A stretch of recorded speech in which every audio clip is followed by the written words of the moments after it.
കേരള രാഷ്ട്രീയത്തിൽ വേണമെങ്കിൽ കേന്ദ്ര രാഷ്ട്രീയത്തിലെന്നും പറയാം, കടിഞ്ഞാണില്ലാത്ത കുതിരയെ പോലെ ഇന്ദ്രനെയും ചന്ദ്രനെയും പേടിയില്ലാതെ ഉരുപ്പിടിച്ച വടിവാളുകൾക്കിടയിൽ കൂടെ നടക്കാൻ ധൈര്യമുള്ള പിണറായി വിജയൻ കഴിഞ്ഞ 2-3 ദിവസം പ്രത്യേക ആക്ഷനും ഉണ്ട്. ഓക്കെ, അപ്പോൾ 2-3 ദിവസം കൊണ്ട് ആളങ്ങ് ചൂളിപ്പോയി.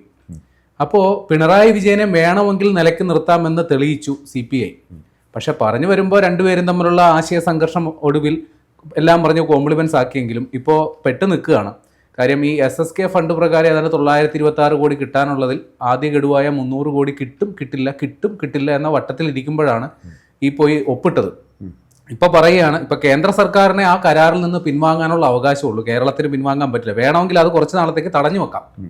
അപ്പൊ അതിനുവേണ്ടി ഒരു ഉപസമിതി ഇനി ജമ്മത്ത് ആ റിപ്പോർട്ട് കൊടുക്കില്ല. കാര്യം ഇത് ഒരു താൽക്കാലിക വെടിനിർത്തൽ കരാറിന്റെ ഭാഗമായിട്ട് ഉണ്ടാക്കിയതാണെന്നാണ് പറയപ്പെടുന്നത്. അടുത്ത ഇലക്ഷൻ വരെ നമ്മളെ കണ്ണി പൊടിയിടാൻ വേണ്ടിയുള്ളവർ. അപ്പൊ ഇവിടെ ഇതിന്റെ നെറ്റ് റിസൾട്ട് എന്ന് പറയുന്നത് പിണറായി വിജയൻ എന്ന് പറയുന്ന ചോദ്യം ചെയ്യപ്പെടാത്ത ഒരു നേതാവ് ചോദ്യം ചെയ്യപ്പെടാത്തതെന്ന്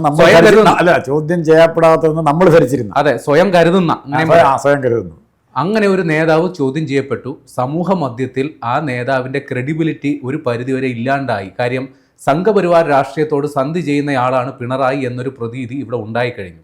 അക്കാര്യത്തിൽ രാഷ്ട്രീയ പ്രതിയോഗികൾ വേണമെങ്കിൽ ബിനോയ് വിശ്വത്തോട് നന്ദി പറയും. എന്താ പറയാനുള്ളത്?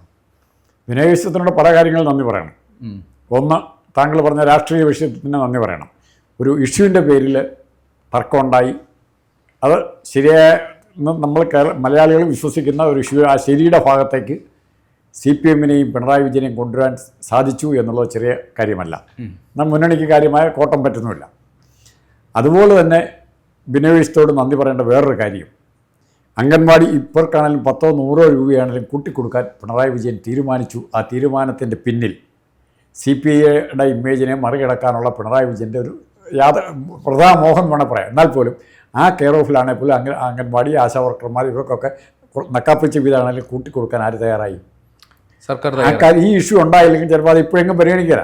ഇലക്ഷൻ ഒരു മാസം മുമ്പോ 2 മാസം മുമ്പോ മാത്രം അനൗൺസ് ചെയ്യാൻ വേണ്ടി റെഡിമെയ്ഡ് സ്റ്റോക്കായിട്ട് വെച്ചിരുന്ന കിറ്റിൻ്റെ കൂടെ കൊടുക്കാൻ വെച്ചിരുന്ന ഈ സാധനങ്ങൾ ഉടൻ തന്നെ അടിയന്തരമായിട്ട് ഇങ്ങർക്ക് പ്രഖ്യാപിക്കേണ്ടി വരും.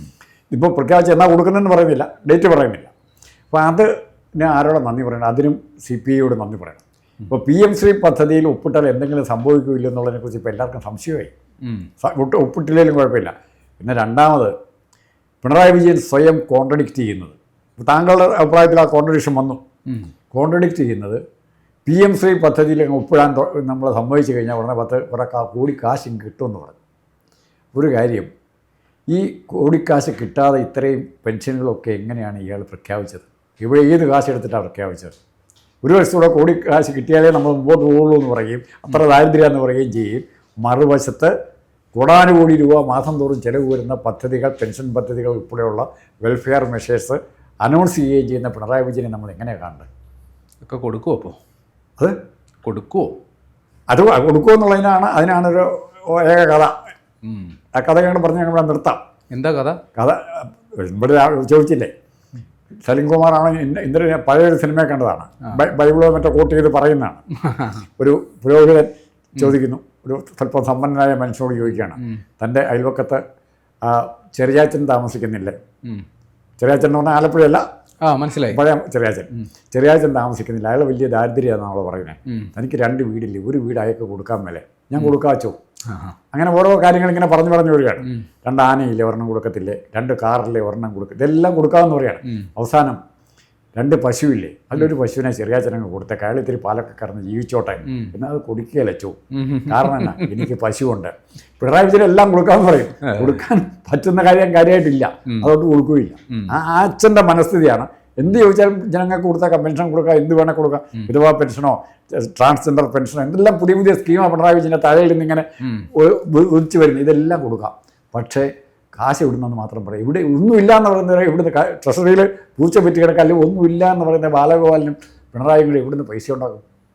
ശരി, ഇപ്പം നമ്മൾ തുടങ്ങിയത് ബിനോയ് വിശ്വത്തിന് നന്ദി പറഞ്ഞു, അതുകൊണ്ടാണ് ബിനോയ് വിശ്വം നന്ദി പറയുന്നത്. പക്ഷേ ബിനോയ് വിശ്വം മാത്രമാണ്, ബിനോയ് വിശ്വം മാത്രമല്ല, വേറെ പലരും CPIയിലെ നമ്മൾ വലിയ ചർച്ച ചെയ്യപ്പെടാത്ത പലരും ഈ CPM-നെ ഇങ്ങനെ വരുതിയിൽ നിർത്തുന്നതിൽ കാര്യമായ പങ്ക് വഹിച്ചു എന്നൊക്കെ സൂചനകൾ വരുന്നു. അത് ഏറ്റവും പ്രധാനപ്പെട്ട പ്രകാശ് ബാബു. ആദ്യം തൊട്ട് ഒരു കാഴ്ചപ്പാടോടുകൂടി പാർട്ടിന് ആദ്യം സെക്രട്ടറി ആകുന്നവരെ പറഞ്ഞിരുന്ന ആൾ പ്രകാശ് ബാബുവിൻ്റെ പേരാണ്, പിന്നെ എന്തുകൊണ്ടോ ഇല്ലാതെ പോയി. പക്ഷേ എന്നാൽ പോലും CPIക്ക് തന്നെ ഈ ഓപ്പറേഷൻ സാധിക്കുമായിരുന്നില്ല, യാതൊരു കാരണവശാലും സാധിക്കുമായിരുന്നില്ല. പകരം ഞാൻ ഒന്നുകൂടെ പറയുന്നു, CPMൻ്റെ അകത്തളങ്ങളിൽ നിന്നും പുറത്തു പറയാൻ ഭീരുക്കളെ പോലെ പേടിയുണ്ട്, എന്നാൽ കാര്യങ്ങൾ നടക്കണമെന്ന് ആഗ്രഹിക്കുന്ന, അല്ലെങ്കിൽ പിണറായി വിജയനെ തിരുത്തണമെന്ന് ആഗ്രഹിക്കുന്ന കുറേ നല്ല മനുഷ്യർ CPMലും കാണും. ഉറപ്പായിട്ടും അവരുടെ സപ്പോർട്ട് ആർക്ക് കിട്ടി കാണും? CPIക്ക്. ആ ധൈര്യം കൊണ്ട് ഇല്ലെങ്കിൽ CPM ഇന്ത്യയല്ല. ഈ വിഷയത്തിൽ മാർക്സിസ്റ്റ് പാർട്ടി ഒരു പിടിവാശിക്ക് പോയിരുന്നെങ്കിൽ, CPM പിടിവാശിക്ക് പോയിരുന്നെങ്കിൽ CPMൽ രണ്ട് അഭിപ്രായങ്ങൾ പ്രകടമായി ഉരുത്തിരിഞ്ഞു വന്നേനെ. അത് പിണറായി വിജയൻ സഹിക്കാവുന്നതിൽ അപ്പുറമായിരുന്നു. അപ്പോൾ അത്തരം ഒരു സാഹചര്യം ഒഴിവാക്കുന്നത് പിണറായിയുടെ ആവശ്യം. തൽക്കാലം ഇത് പിൻവലിച്ചിട്ടില്ലല്ലോ, ഇല്ല, കുറുമാനത്തെ നിൽക്കുകയാണല്ലോ, കുറുപ്പ നിൽക്കുകയാണല്ലോ, പറഞ്ഞു നിൽക്കാം, കുറുപ്പ് വരട്ടെ, പരിഗണിക്കട്ടെ. അപ്പോൾ മിക്കവാറും നാളെ ബംഗാളും തമിഴ്നാടിലും ഒപ്പിട്ട പിണറായി വിജയൻ പറയത്തില്ലേ, കണ്ടോ എല്ലാ സ്റ്റേറ്റും ഒപ്പിട്ട് നമ്മൾ മാത്രമായിട്ട് ഇനി ഫൈറ്റ് ചെയ്യാൻ പറ്റുമോ? അല്ല, ഇപ്പോൾ ഇവർ നേരത്തെ പറഞ്ഞതൊക്കെ വിഴുങ്ങണ്ടേ? അപ്പോൾ അല്ല, അത് അവരുടെ അവർ ശിവൻകുട്ടി പറഞ്ഞില്ലേ, എല്ലാ കാലത്തും ഒരേ അഭിപ്രായം വെച്ചിട്ടുണ്ടോ? ഇപ്പോൾ വീണ്ടും മാറ്റില്ലേ ശിവൻകുട്ടിയെ കറക്റ്റ് പറഞ്ഞത്.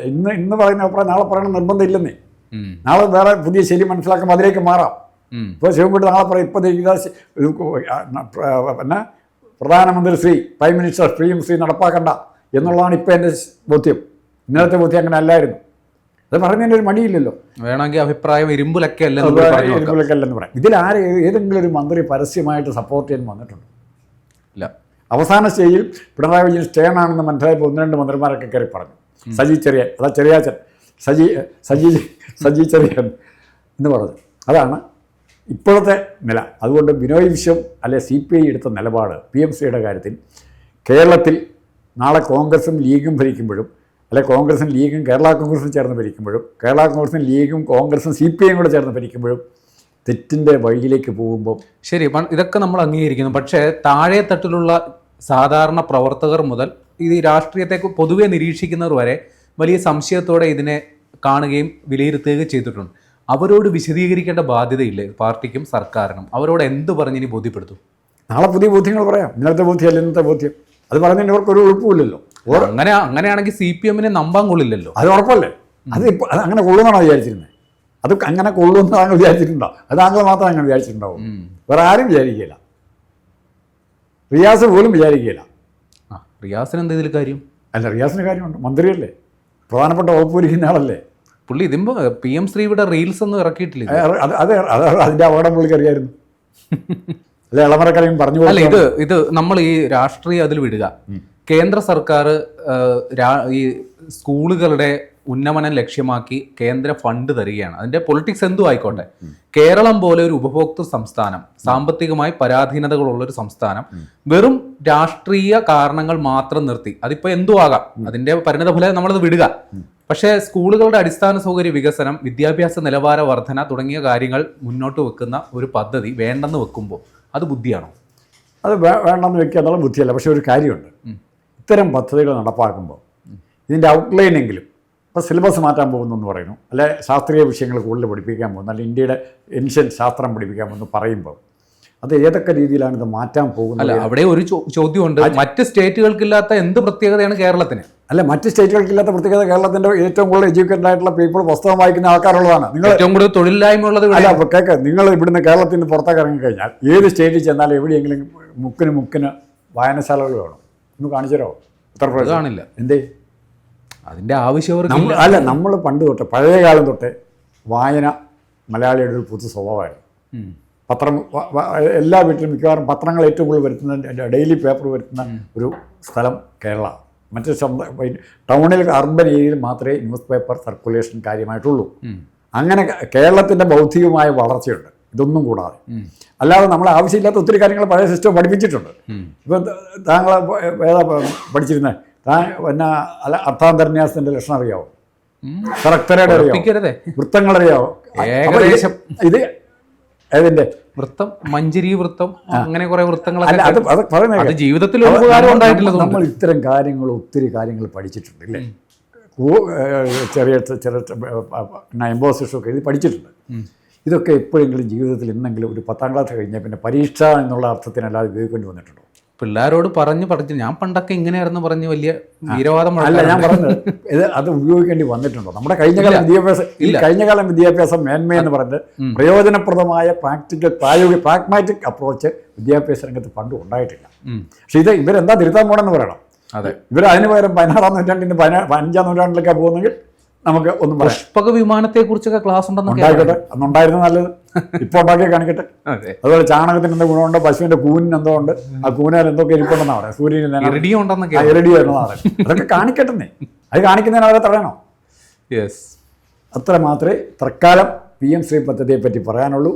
അത് നല്ലതാണോ ചീത്തയാണോ എന്ന് വിലയിരുത്തുന്നതിന് മുമ്പായിട്ട് ഇവർ പഠിച്ചാൽ ഒന്നും കിട്ടിയില്ല. ഇപ്പം നമുക്ക് വായിക്കുന്നവർ മാത്രമേ ഉള്ളൂ. അതിൻ്റെ ഔട്ട്ലൈൻ പറയണം. എന്തൊക്കെ ചരിത്രം എങ്ങനെ തിരുത്താൻ പോകുന്നു, ശാസ്ത്രം എങ്ങനെ തിരുത്താൻ പോകുന്നു, ശാസ്ത്രത്തിലൊക്കെ ഒത്തിരി തിരുത്തുകൾ വരും, എങ്ങനെ തിരുത്താൻ പോകുന്നു, നമ്മൾ ആരെയൊക്കെയാണ് നമ്മുടെ സയൻറ്റിഫിക് ഹീറോ ആയിട്ട് കാണുന്നത്. ഇപ്പോൾ ആര്യ പിന്നെ കാലടി അപ്പുറം മാധവ് എന്ന് പറഞ്ഞൊരു ഗുരുവുണ്ട്, വലിയ മാത്തമാറ്റിക്സിൻ്റെ ഏറ്റവും വലിയ ആളായിരുന്നു. അങ്ങനെ തിയററ്റിക്കലായിട്ട് ഒത്തിരി ഡെവലപ്മെൻറ്റ്സ് ഗ്രീസിലും ഈജിപ്തിലും ഇന്ത്യയിലുമൊക്കെ ഉണ്ടായിട്ടുണ്ട്. അത് മുഴുവൻ പ്രായോഗിക തലത്തിലേക്ക് പരീക്ഷിക്കാൻ നമുക്ക് സാധിച്ചിട്ടില്ല, അതിന് പറ്റിയിട്ടില്ല. മറിച്ച് ബ്രിട്ടന് കിട്ടിയ അറിവ്, ഐൻസ്റ്റീൻ്റെ ആണെങ്കിലും മറ്റേ തോമസ് എഡിസൻ്റെ ആണെങ്കിലും ഈ അറിവുകൾ പ്രായോഗിക തലത്തിലേക്ക് പരീക്ഷിക്കാൻ അവർക്ക് പറ്റി. അതിൻ്റെ മെച്ചമാണ് അവർക്ക് ശാസ്ത്രലോകത്ത് അവർക്കുള്ളത്. നമുക്ക് ആ അഡ്വാൻറ്റേജ് കിട്ടിയിട്ടില്ല. അതാണ് ഇന്ത്യയുടെ തകരാറ്. അപ്പോൾ PM ശ്രീ നല്ലൊരു ഉദ്യമമാണ്. പക്ഷേ അത് വിഷം തന്നെ കുത്തിവെക്കാനുള്ള ഉദ്യമമാണെങ്കിൽ നന്ദി, നമസ്കാരം. ഓക്കെ.